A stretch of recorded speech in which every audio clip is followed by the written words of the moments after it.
What's up, Wizards? It's Dev and the Chicken, and we are racing at you with a bunch. I'm running out of racing puns. So is Wizards, though. It's fine. With some more Aetherdrift previews. We got like 27 of them today, man, as we enter the back stretch. There's only a couple more days of previews left, but that doesn't mean they're lightening up. In fact, things are just getting hotter and heavier, so let's go. Whatever that means. So let's go ahead and start with the commons. Now, I guess good news, question mark? There's only 4 commons to have to get through today, and some of them are okay, but that said, there's also Flood the Engine and Ripclaw Wrangler here. Flood the Engine's one of those 3-mana tappers in blue, right? It costs 2 in a blue for an R that enchants a creature or vehicle. When it enters, you tap the thing that you're enchanting, and it doesn't untap during its controller's untap step. But the extra added catch here they've been putting on a lot of removal lately is that this one also makes the thing lose all abilities, which I'm always a big fan of. That said, there's way better options in Standard than this card that already don't see, I'll say, enough play. Like Unable to Scream is a really good card that just no one is playing. It's wild. So this is just a decent removal piece for limited that you will play from time to time. But Ripclaw Wrangler over here is 4 mana, 3 and a black for a 4/3 vehicle that crews for 2. And when it enters, each opponent discards a card. So you got Hostile Investigator at home. At the very least, this is the car he drives. It's sitting in his garage right now. Didn't realize he was a Jeep man. Wrangler, nice. This too is kind of fine in limited, right? Like 4 mana for a 4-power thing. Maybe it'll increase your vehicle synergy somewhat. And making him discard a card is always kind of nasty. So again, like not embarrassing little piece for limited that you'll play sometimes here, but despite the 4-wheel drive, I don't think it's going to make it anywhere outside of that environment. So let's take a look at the other 2 commons from today, and I think step up the quality a little bit. Here's Ride's End and Packdoll Terror, which is kind of exciting despite the mana cost, but Ride's End over here is a version of a card that we've seen a few times in the past recently. This is 5 mana, 4 and a white for an instant that costs 3 less to cast if it targets a tapped permanent. Exile target creature or vehicle. So believe it or not, I think we actually have 2 effects like this that already exist in Standard, and they occasionally see play in Up the Beanstalk decks that have access to white because they trigger Up the Beanstalk. I've run into a couple of these on the arena a few times in my life in the last just few months now, so I wouldn't be surprised to see this from time to time, especially given the exile clause. That's pretty nice. Now, Packdoll Terror over here, again a little bit expensive. It's 4 mana, 3 and a black for a 3/4 toy artifact creature. Whenever this creature or another artifact you control enters, each opponent loses 1 life, and you gain 1 life. I guess this is how we're going to get Mirkwood Bats in Standard. Look, I know they're not the exact same card, but come on, man. Like, Mirkwood Bats mostly procs when you make treasures and stuff, so that's probably what we're mostly going to be doing with this in Standard if we play it, which I don't think we end up doing, to be very honest. But at the same time, man, it can't be cut down, it can't be lightning striked, it can't be nowhere to run, it can't be go for the throated, like, this isn't completely removal proof, but at the same time, I kind of like it. I also kind of like that, much like a few cards in this set, I feel like I've said this a couple of times already this previous season, it kind of serves to nerf Get Lost just slightly, right? Because artifacts are coming into play, so if they hit anything else with a Get Lost, and it's going to like hit them for a couple of drains, which I like a little bit. Ultimately, the spike inside of me, which there's a tiny little spike in there, but he is pulling at me saying like, oh look, not a whole lot of cards in Standard that cost 4 mana, and they sit there like, just wait till I untap, man. You just wait till I untap. Like, most of those cards aren't very good. To be honest. So I'm not sure that this is going to be any better. And even if you actually do untap with it, what are you going to do? Like 3 drains to your opponent, right? In Commander, I think this is kind of a nice addition to a little family of cards that are already somewhat similar to this. It's going to be really fun in that format. And I'm like kind of surprised that it's a common too for pauper purposes. So maybe those players can rejoice a little bit. It's not Disciple of the Vault, but it's something. It's a pretty intimidating thought when they have this guy on the table. A really big gold vein Hydra. There's all kinds of stuff you can do with this thing, but I got to move on eventually because we got to hit the uncommons and then the rares, of which there are a ton, but we got to get through the uncommons first.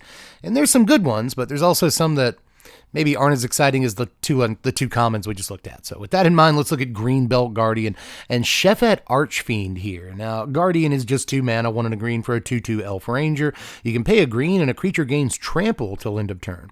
You can also exhaust it, that's 3 and a green in this case, to put 3 +1/+1 counters on Guardian. So a 2 mana 2/2 that later on in the game is a 5/5. You can just gives stuff trample, a pretty game-breaking ability, I understand why this is an uncommon and not a common, but that said, this is one of those things that looks like pretty powerful in limited because you're always looking for not embarrassing 2-drop creatures, and I think this is the definition of that, right? Especially in a format like Sealed, where the game's going to go a little bit longer. You're going to be able to use the activated ability, and for that matter, you're going to be able to use the exhaust ability pretty easily. So again, this can break open stalls in the late game by giving big dudes trample and stuff. I think it's a pretty decent limited 2-drop, but again, it's one of those that's tuned for limited and we'll see no play outside of there. Chef at Archfiend over here. This is 7 mana, 5 and 2 black for a 5/5 demon with flying, and it cycles for 2. And when it enters, all other creatures get -2/-2 until end of turn. Nice little set of like uncommon reanimatables in this set so far from what we've seen, man.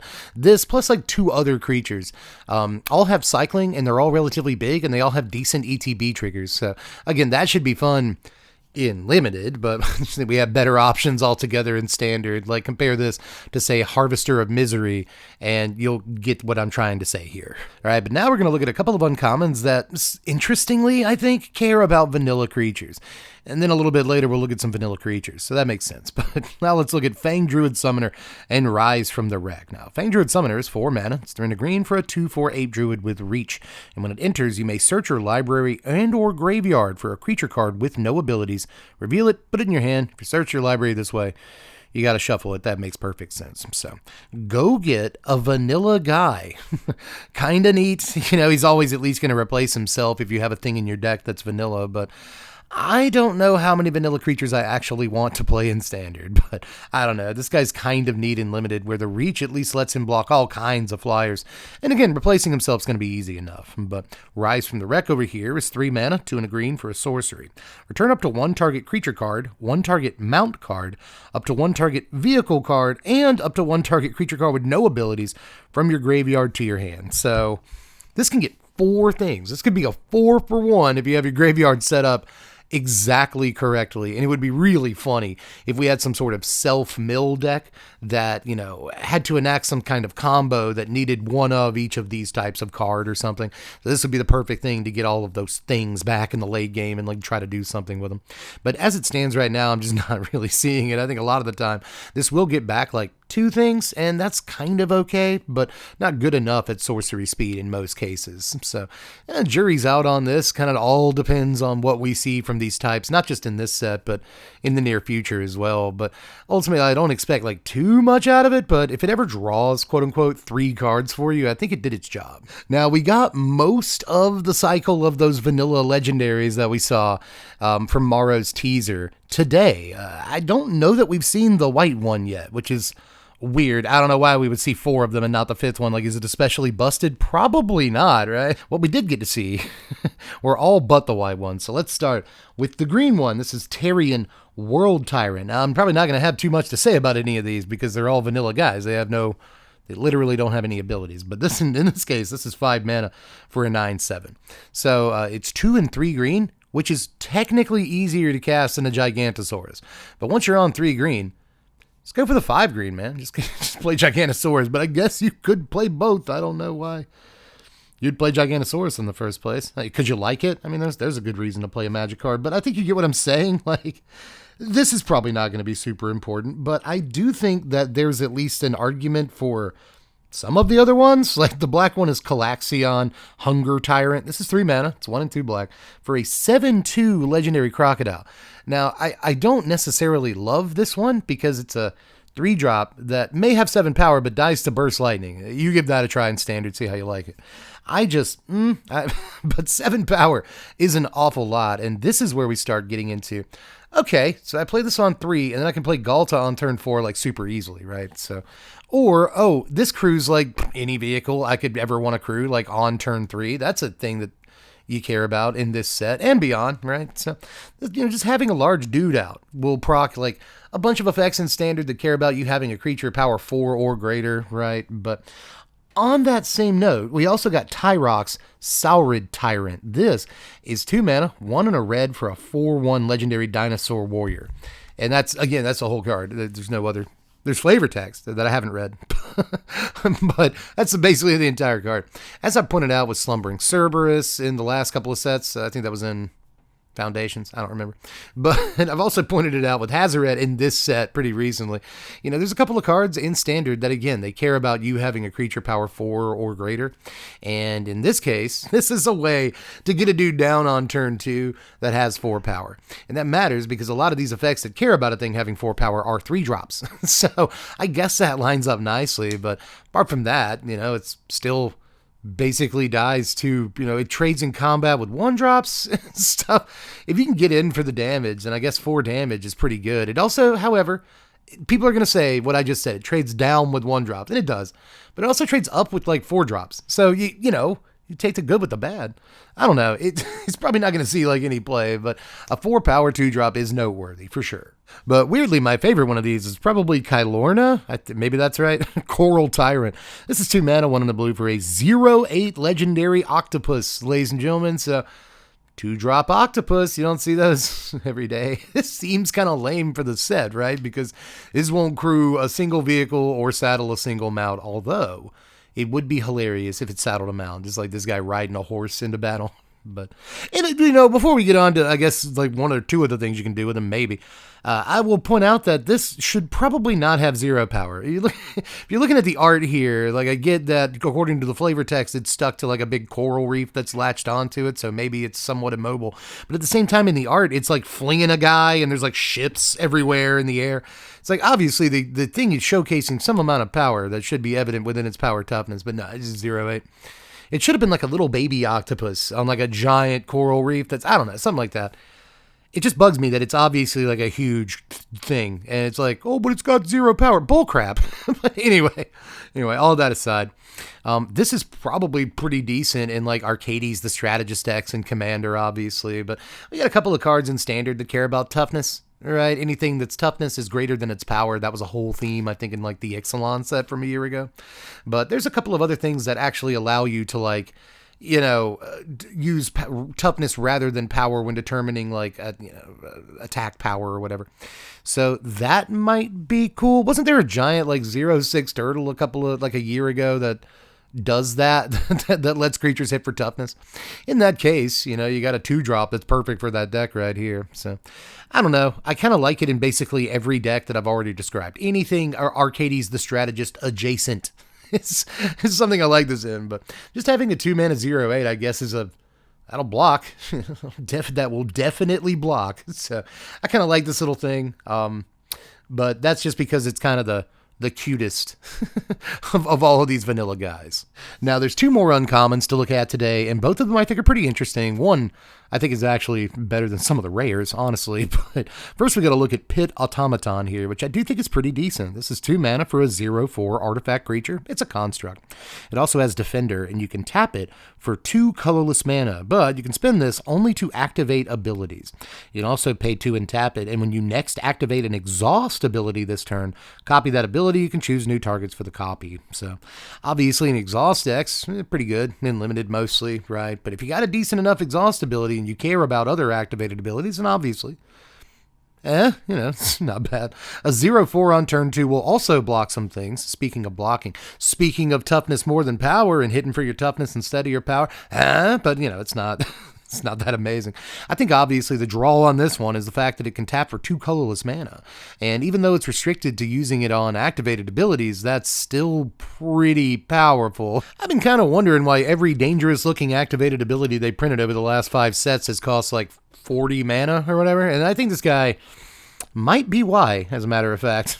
Like all these like literally 6-7 mana activated abilities that we see that are actually pretty strong activated abilities just got a little bit better if you're willing to put this guy into your deck, which does come at an opportunity cost, don't kid yourself, but I think it's going to be worth it in some situations.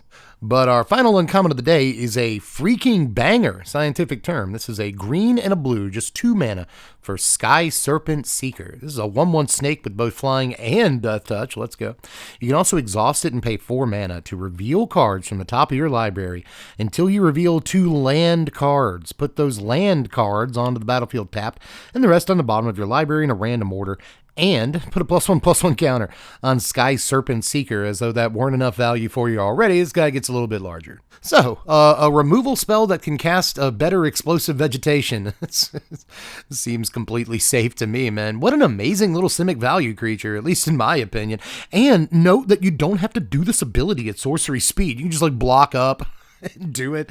That's pretty great. You know, you can wait till it does get targeted by removal and then do it. If you do it and it gets targeted by removal, that was a dumb play by your opponent. You still get to do it. So you don't have to search for basic lands either. It's just like hit 2 lands, you know, maybe they're Surveil lands, or maybe they're Life Gain lands, or maybe they're Scry lands, or who knows, but they could be man lands. It could even be a boat is what I'm getting at here. It could be any dang old land in your commander deck. It could be Gaia's Cradle, you know what I mean? But in standard, it could be any number of like surveilling dual lands, which is insane that this can ramp you by 2 for a cost that you're kind of fine doing anyway, right? Like we pay 4 mana to ramp 2 lands constantly in standard. You know, it's called Invasion of Zendikar, and decks have been playing it for a year or whatever. So I just think this little dude fits in really, really nicely. I think that you do want your explosive vegetation effect to go off without a hitch. And in this case, if you play this on curve, you're giving him a couple of turns to find or use the removal spell. And you won't get to ramp, and that will feel bad. But in the meantime, man, a 2 mana 1/1 flying Death Touch may not be the most aggressive creature in the world, but it is a ridiculous speed bump, a roadblock that your opponent's going to have a hard time getting over with any relevant creatures if they don't have the removal. And if they do have the removal, congratulations, they used a removal spell on your 2 mana 1/1 flyer. You know what I mean? So I feel like you're almost ahead in that situation. But yeah, this is just a ridiculously bomb uncommon in my estimation. Simic may be back on the menu, not just because of this guy, but this guy's great. Make no mistake. I think this guy is legit very powerful. He's also, if you'll notice, such a happy little guy. And I like that about him. But we're going to move into the rares here now. And look at some cards to begin with that I might not have as much to say about as I had that Flying Snake. He's just great. He might be my favorite card of the whole day. But we're going to look at Gonti Night Minister first in the rares here. 4 mana, 2 and 2 black for a 3/4 legendary Aetherborn Rogue. Whenever a player casts a spell they do not own, that player creates a treasure token. Whenever a creature deals combat damage to one of your opponents, its controller looks at the top card of that opponent's library and exiles it face down. They may play that card for as long as it remains exiled. Mana of any type can be spent to cast a spell this way. In 1v1s, this is kind of a weird, like, reverse Enduring Curiosity, you know what I mean? It doesn't have the flash and it doesn't come back, so it's nowhere near as good, especially considering Enduring Curiosity draws cards off of your own library, you know, the deck that you built where all the cards work together the way you want them to. So, you know, drawing cards off the top of your opponent's library is almost never going to be quite as good as drawing cards off the top of your own. That said, card quality is pretty high in standard and almost nobody plays bad cards, so you're probably going to get something good off of this. But all that said, I'm not sure it's powerful enough for my format of choice, but in Commander, I like the way this is worded because it's a pretty chaotic card, you know? Basically, when anybody besides you gets hit, the person that hit them gets cards from the top of their deck, and that's going to go pretty wild pretty fast. And ramp too. That's one thing. Let's back to standard for a second. That's one thing Enduring Curiosity does not do, is make ramp for you. So that's also kind of neat. Not the worst spell in the world. I'm not saying it's a terrible creature, but again, I just don't think that it's quite there in standard unless you just wanted to do some sort of outrageous robbery theme deck of some kind and try to make that work. But I just don't think I'm going to see you in the top 8. I won't be in the top 8. I won't be there to see you either. I'm playing Jank too. So, you know, Godspeed, have all the fun in the world. But again, my point here is in terms of power level, I'm just not sure it's at the same level as a lot of other, you know, highly played cards in standard. So will we see it? Who knows? Probably not. But boy, I'd like to be wrong on this one. And I think that treasure mode might end up proving me wrong. Either way, we'll move on to Burnout Bashtronaut here. It's not an astronaut. It's a Bashtronaut. I think they hit the pipe a little bit too hard with this name, honestly. This is a single red mana for a 1/1 Goblin Warrior with Menace and start your engines. At max speed, this creature has a double strike, and you can pay 2 mana to Fire Breathe. It gets +1/+0 till end of turn. Okay, you know, it's like, I can't complain too much about this. It's just a 1 mana 1/1 Menace at the floor, and, well, I guess at the floor you can also give it, you know, +1/+0 sometimes. If you have to kill the 2-drop that just blocked it, I guess that's fine. But Still at max speed, this thing is, a 1-mana, 1/1 double strike menace that you can increase its power. Come on. They let it through and you have enough open mana. You just get through for like 6 damage for a total of 4 mana. But okay, that's not like the worst rate in the world, honestly. Last thing I'm going to say, it starts your speed at 1 on turn 1, which I think is noteworthy. And then on turn 2, unless your opponent somehow played 2 creatures, right? Then this is going to get in relatively free damage. So it increases your speed to 2 on turn 2 really reliably, perhaps more reliably than any card in the entire set. And I think that definitely bears, mentioning. But we'll move on here. I could talk about that goblin all day. I'm really torn on that dude. Let me know how you feel about him. But Regal Imperiosaur is next. I have less to say about this. It's a pretty simple card, 3 mana, 1 and 2 green for a 5/4 dinosaur. Other dinosaurs you control get +1/+1. Pretty sick that your Anthem effect is a 3 mana 5/4. Jeez, dude. Damn, son, where'd you find this? It's a lot of Anthem effects at 3 mana on bodies especially are 2/2s or whatever.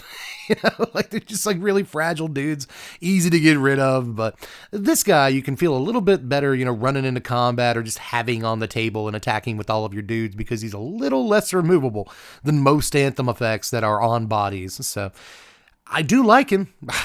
I gotta say, does he go in the Dinosaurs deck? Yes. Does he make Dinosaurs any better? I'm not super convinced that just an Anthem effect does that, but I guess what this guy has going for them is he's not just an Anthem effect. We have 3 mana 6/6s in Dinosaurs already, so that's not super impressive. But now at this point, I feel like we have a critical mass of 3 mana Dinosaurs that have just outrageous power for what you're actually paying for them. So that might actually really matter in a Lana War Elves Exili's Lorekeeper standard, where you can easily get a 3-drop Dino on turn 2. This guy on turn 2, jeez, that seems wild. So I can't wait to try. But Guardian Sunmare is up next. Man, I hope this card's good, but this is 5 mana, 3 and 2 white for a 5/5 horse mount with ward 2 and saddle 4. Whenever this creature attacks while saddled, search your library for a non-land permanent card with mana value 3 or less, put it onto the battlefield, and then shuffle. Non-land permanent onto the battlefield, baby. Now, the one thing you have to say about this is that it's, saddle 4. And there's another card later on today that I think is very good, and it also has Saddle 4, and that's kind of a downside there. Saddle 4 is a lot harder to do than maybe it seems, and it already seems kind of hard. So that said, just showed you a bunch of vanilla guys that are all huge, swole men, except for the octopus. But still, either way, this is a 5-drop that you have to wait a turn to attack with unless you devise a way of giving it haste, and that's a whole other thing you have to do. You know what I mean? So I'm just not sure that it's quite there, but man, non-land permanent onto the battlefield. Also triggers Beanstalk for what it's worth and goes and gets another Beanstalk. I guess I should probably bring that up, but again, I'm just not sure at the end of the day that no matter what it actually does, it's going to be good enough. It gets a temporary lockdown and shuts down your opponent's creatures. Yeah, on turn 6. So I don't know. I'm just not convinced, but it is a very cool Magic card. So let's look at a white 5-drop that I think is a little bit better. It depends on the format, right? That horse looks pretty fun in Commander if you can do stuff with it, but Spectacular Collision just looks like the all-around better card to me for 5 mana. 3 and 2 white for a sorcery. Chicken objects. All creatures and vehicles lose indestructible until end of turn, then destroy all creatures and vehicles, and you can cycle this for just 2 mana. Fantastic. The fact that you can cycle a sweeper is so good. There's been, a lot of times where I've built, white X control decks in the last couple of years. And even though Sunfall is one of the best and most annoying cards in all of Standard, there are some matchups where it's just effectively dead. It sits in your hand and rots. In this case, a sweeper that cycles is phenomenal to me. This is much better than Sunfall in terms of design, in terms of how much it annoys me as a Magic player. It's way better than a card like Sunfall, and kind of the direction I wish they'd have taken on Sunfall. Instead of an exile clause to get around indestructibility and stuff like that, we'll just make them lose the indestructible and then destroy them. Awesome. That's way better. Also, it doesn't randomly give them a giant token sometimes. That's pretty good. So I'm not sure this sees too much play while Sunfall's in Standard. I still think that's pretty obviously the better card, but Sunfall does not cycle. I guess I should point that out. But the moment Sunfall rotates, if we don't get some other broken exiling piece, then Okay, you can tell now we're getting into what I think is the good stuff on the day because I have less and less, negative things to say about each card. The good news is we still have like 6 rares to go today, so some pretty quality stuff in my estimation. We'll move on to Demolition Scarab, which illustrates that nicely. This is 4 mana, 2 a black and a green for a 6/6 vehicle with trample and crew 2.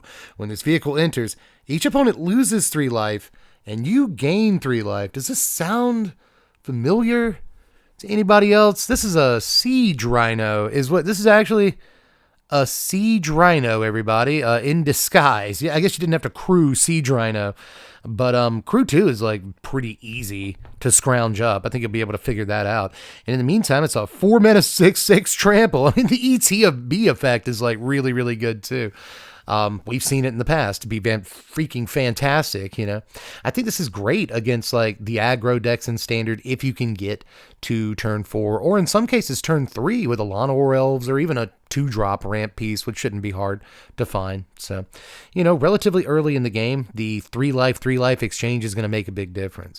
The problem, and where this separates a bit from Siege Rhino, is again the crew, right? Because, this can come down and save your butt from aggro like a little bit in the, mid to late game, sort of help you start turning the tanker around. But if you can't crew it and block with it, it's like way worse than a Siege Rhino that had 5 toughness and could basically block down and kill anything in aggro.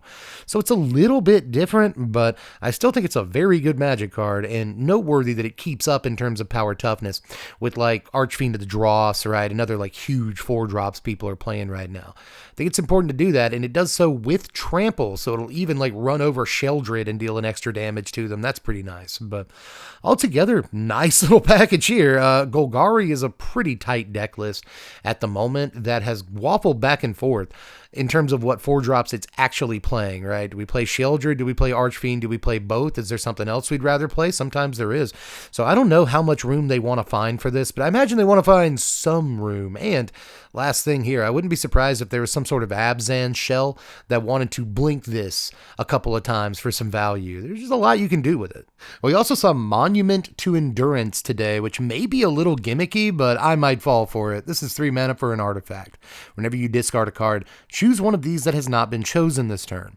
Either draw a card, or create a treasure token, or each opponent loses 3 life. So discard, anti-discard tech out of the sideboard, I guess, but obviously what you want to do is put this in any deck with wheel effects. I keep saying that. This is the wheel set. Do you get it? Do you get how the set cares about wheels? Hilarious, right? And it's on curve with, say, the Elder Dragon War, which you can just read ahead and go ahead and get that effect, and then you get all of these.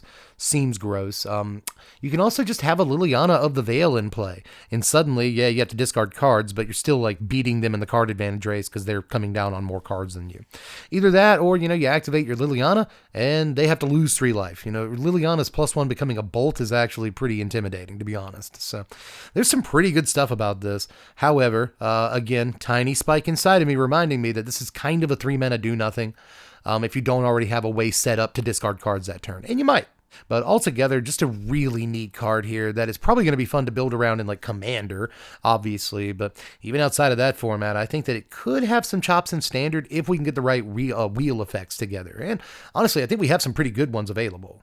But now let's get on to what I think my favorite Standard rare of the day is here. It's Lumbering Worldwagon. 3 mana, 2 and a green for a star 4 vehicle with crew 4. There it is. This vehicle's power is equal to the number of lands you control. Whenever this vehicle enters or attacks, you may search your library for a basic land card, put it onto the battlefield tapped, and then shuffle up. So I think this is a pretty powerful Magic card. The problem is, let's compare it first to Clifftop Lookout in Standard. All right, so if you can't crew this, it can't block. Clifftop Lookout can chump block. That's good for Clifftop Lookout. I think you're going to be worried about crewing this on curve, especially. Still, compared, I think the harder comparison, the one that makes it seem worse, is Overlord of the Hauntwoods. I think most people are just going to play Overlord of the Hauntwoods instead of this thing. But it's worth noting that it's kind of redundancy with Overlord of the Hauntwoods. Overlord of the Hauntwoods can crew it eventually, and sometimes it'll have larger power than an Overlord of the Hauntwoods, so that's kind of nice, It's sweeper resistant, existence in a kind of rampy deck that's getting lands anyway, and like this helps you do that, right? Then you can just play, Sunfalls and all manner of sweepers to keep the board clean. And then, on turn, 12, you have the ability to crew this, thanks to, you played a Biza. You wiped the board last turn, your opponent couldn't respond properly, and then you played a Biza, crew this thing, and attack for 10. I actually don't think that that's the most unrealistic line in the world. But I can't really call this the best rare of the day, and it probably isn't even the best standard rare of the day. I think like the Murder Mobile Rhino, the Rhino Mobile is probably pretty good. Spectacular Collision, the sweeper that also kills vehicles. I didn't really bring that up, right? With Spectacular Collision, and I should have. We always say that vehicles dodge sweepers. Not this one, so it's worth pointing out. But I think that the rare that people are going to freak out the most over today is probably Unstoppable Plan. This is 3 mana, 2 and a blue for an enchantment. At the beginning of your end step, untap all non-land permanents you control. So, pseudo-vigilance for all my creatures. I can use activated abilities on them more than once in a turn cycle. I can also use abilities on my artifacts more than once per turn cycle. That's gross, right? I can use all my mana rocks on my turn and then untap them when I'm done and just leave them up to counterspell. Oh, come on. Like that. It does seem pretty gross, and in some cases, you can not necessarily generate mana off of it, but you can effectively make it cost less mana if you're tapping down artifacts or creatures to play it because they're just going to untap during your end step anyway. This, again, I feel like this is the second time I've said this season. This is not Wilderness Reclamation, but it is a different card entirely than Wilderness Reclamation. I think this is kind of the Commander rare of the day. Maybe not the Commander card of the day, but Commander rare of the day pretty easily. I think a lot of blue mages and beyond are going to want to throw this in their deck because it just incidentally does a lot of cool stuff in their deck. A lot of activated abilities on blue creatures, a lot of artifacts in blue decks some of the time. And again, even if those artifacts are just like Soul Ring, you know what I mean? Mind Stone, whatever. Thran Dynamo, I don't know what you got going on, but even if they're just mana rocks, then suddenly you can technically generate a ridiculous amount of mana. One way or the other, the card is pretty powerful. I'm just not sure how it's going to be in like 60 card 1v1s where tempo matters ridiculously, right? But by the same token, again, card could almost be free if you play your cards right, literally. So, I don't know. I have some hopes for this in Standard, but obviously Commander is the true home for a card like this, and it's going to be welcomed there with open arms until the moment that everyone hates it. But speaking of Commander cards that might be deceptively good in Standard, let's move on to our first Mythic of the day. It's Mimeoplasm, everybody. He's back. This time, Mimeoplasm is the Revered One, and this art is cool. Don't get me wrong. I like this, but it has really sick alt art that is both like cute and horrifying at the same time. It's a cross between Kawaii and Eldritch. I'm not really sure which one it leans more towards, but this is 3 and X. So you're going to pay Sultai, black, green, blue, and X for this card. It's a legendary ooze. It's a 0/0 sort of. As it enters, exile up to X creature cards from your graveyard. It enters with 3 +1/+1 counters on it for each creature you exiled this way. You can also pay 2 mana to have Mimeoplasm become a copy of the target creature or one of the creatures that you exiled with it, except it's a 0/0 and it has this ability. So, could actually be kind of crazy. Like as a commander, I think this is going to be a super fun build around. Like this is the kind of commander I like because your brain just runs wild with possibilities for brewing and all that. Like, what do I want to copy? How do I get creatures into my graveyard? This is going to be fun. I got 3 colors at my disposal. They're all good at self-mill. Like we're going to have a good night tonight, brother. But when it comes to Standard, because I think that it's self-evidently kind of exciting for the commander format. But as far as Standard goes, one thing I want to point out that I've seen a couple of people missing so far today is that you do still have to pay X, right? So if you exile 3 creature cards from your graveyard, you have to pay 3 in X. So that'll cost you 6 mana to exile 3 guys. But even though that's a lot of mana, I should say that will make it a 9/9. It's okay. You got a 5 mana 6/6 with this ability. You have a 4 mana 3/3, which is not as good, but it all depends on what you're exiling at that point, right? If you, again, use the activated ability to copy Valgaboth, then yeah, it's only potentially a 3/3. Now, it could be a 9/9. It could be, depending on how many things you initially exiled, but point is, you still have those awesome words that are on Valgaboth, where you get all your opponent's cards that would otherwise go to the graveyard. You just pay life to cast them.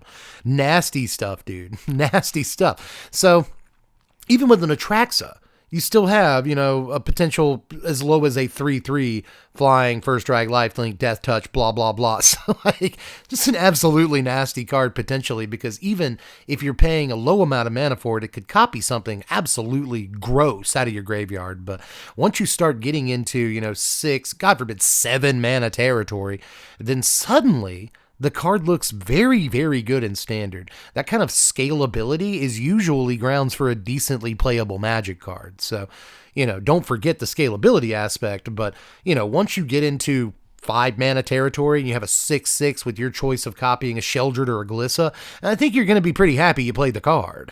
But we have finally made it, everyone. The most hype aspect of the set before release, because there was not much to get excited about, but Maro released his teaser like 3 days early so that we would all see 2 words jump out at us and bring some hype for this set. Those words were, of course, New Lotus, and here it is right here. We finally got to see Radiant Lotus today. This is 6 mana for an artifact. You can tap it and sacrifice 1 or more artifacts to choose a color. Target player adds 3 mana of the chosen color for each artifact sacrificed this way. Okay, hi, by the way. I'm going to do the positives first with this card because I've certainly had a response already to this card on social media. I've gone into a couple of people's posts and been like, this is how I feel.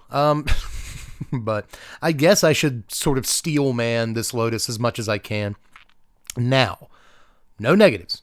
No negatives yet. All I'm going to say is that this does not have to sacrifice itself to use its ability. It can, though, and those are both positives. You can use this ability more than one time in a game of Magic. That's not something a lot of Lotuses have going for them, so I guess that's pretty cool. You can just sacrifice a couple of treasures. You can sacrifice, this is another big positive, you can sacrifice like 5 like random junky little artifacts that you got laying around and make 15 mana. Make 15 mana doing that. That's okay. That seems all right. It doesn't come into play tapped or anything. It technically pays half of its mana cost itself if you do decide to sacrifice it to its own ability. That's kind of cool. That means you only have to have 2 artifacts on the table to generate 3 mana out of this guaranteed. Again, Get Lost gives you 2 map tokens and they're just flying around like candy if candy could fly. So, it shouldn't be hard to generate mana off of this thing. And I do not want to discount, discredit, or overlook the fact that this can make an absolutely ludicrous amount of mana with 1 sacrifice. Those are the positives. The negative, and I think that this is pretty self-evident, is that the card costs 6 mana. Now, don't get me wrong, I think in Commander this is going to be like pretty sought after, and pretty fairly important Magic card, I would say. I think that in Commander, you want to probably play it, set it up, have fun. Seems good, nice. But ultimately, in competitive 1v1s, I have heard people, most of the talk I see on social media is people saying the card's going to be good in Commander. But I've seen multiple people say, it's going to be good in all the way. I've literally seen one person say Legacy. And but I see a lot of folks who normally have a pretty spiky mindset posting about this card. I see literal pro players and other content creators who are normally extremely harsh on cards, very critical of Magic cards, basically just losing their entire brain and cranium and skull over this card. And 6-drop in Standard. Am I missing? If a card costs 4 mana, especially 5, a card costs 5 mana in this Standard, there's a whole subset of players, a lot of them pro players, who tell you, I don't know if you saw this, but this card costs 5 mana, it's unplayable. Unless it's named Sunfall, card's unplayable. And that doesn't always turn out to be true, but it sure is an opinion that they often seem to espouse. So, again, I'm just kind of upside down today, seeing the amount of people who, know a lot about Magic, and maybe that should tell me something. Basically saying that this card is busted, etc., etc., etc. But I just, it's a 6-drop in Standard, and What are you doing with it? You know what I mean? Like, okay, you set it up. Like, you played removal and you played Sunfalls and you kept the board clear and you kept your opponent from getting too much card advantage, even though that is really, really difficult nowadays. You know, Caretaker's Talent's out there. Unholy Annex is out there. Everybody's getting like 5 cards a turn. It's absolutely ridiculous what people... Up the Beanstalk is a card. So, like, everyone has these ridiculous mid-game engines if you're up against mid-range. If you're up against aggro, I mean, they just scooped when you resolved the Sunfall if you got there. So, you know, it's who cares? Now, when it... So, okay, you played 3 removal spells and a Sunfall, and you hit all your land drops miraculously, and you played this on turn 6. What are you doing? What are you doing with this card? Okay, you got me on this. You can sacrifice the incubator token you got from casting that Sunfall. Nice, but what do you... Are you casting Omniscience? I don't know what we're doing. So, I don't... 6 mana, guys. It costs 6 mana, and for the last... This is what bugs me. Probably the last thing I'll say about this. I've been on YouTube for 10 years this year, and the entire time I've been on YouTube, I have done preview reviews. It's been like a big thing the channel does and is known for. We have previewed basically every single set that's come out since we first started doing YouTube stuff. Thing about that is that every time I praise a card that costs more than 3 mana... There's a gang of people who are like, bro, this card is way too slow. Super bloated card. You like 5 drops? What are you? Have you played Standard? Well, you're going to listen to this guy about Standard? He thinks 5 drops are good. And now today, this 6 drop comes out, and everyone it's like the second coming of Black Lotus. We have Gilded Lotus in Standard. That costs 1 less, and you don't have to sacrifice anything to make the 3 mana. Well, you know, that's his no play. That was in Foundations. Has made no splash whatsoever. Procs up the Beanstalk, you know, Proc Simulacrum Synthesizer, nobody cared. So it's gonna be tough to convince me that a 6 drop, a card that costs, you know, a mana more than Gilded Lotus, is gonna see all the play in the world in Standard. Again, set it up, do fun stuff. Maybe it's ridiculously powerful, but I don't think so. We'll see, man.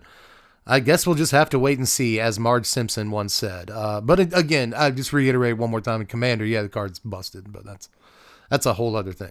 But that is Itski Lewitsky for all the cards from today. There's still a couple more days of preview season left, and on Thursday, I'm going to be hitting the stream around 8 or 8:30 p.m. Eastern Standard Time to rate every single card in the set that's released so far. I think the previews technically stop on Thursday, but they're supposed to stop on Friday, but there's no cards scheduled to release on Friday, so maybe we'll have them all by Thursday.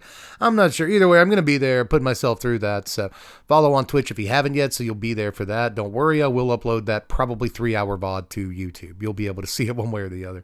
Apart from that, check out the Patreon. It really helps out around here and kind of validates the 70-hour work weeks during preview season. I haven't shaved, I haven't slept, you know. I've eaten like twice in 3 days, so that is a thing that I guess I have pulled that off, but that's a rarity. Either way, if you want to help support the channel, it's just $1 a month to get started, and you can vote on what decks we do once we do hit Mario Kart Standard. But apart from that, that's about it. I guess you could hit the thumbs up if you wanted to. You could subscribe to the channel. I haven't told you to do that in a couple of videos. Anyway, I'm done. And I'll see you guys tomorrow. I'm Deb from The Place. Thanks for watching, Wizards. Spread love and be kind.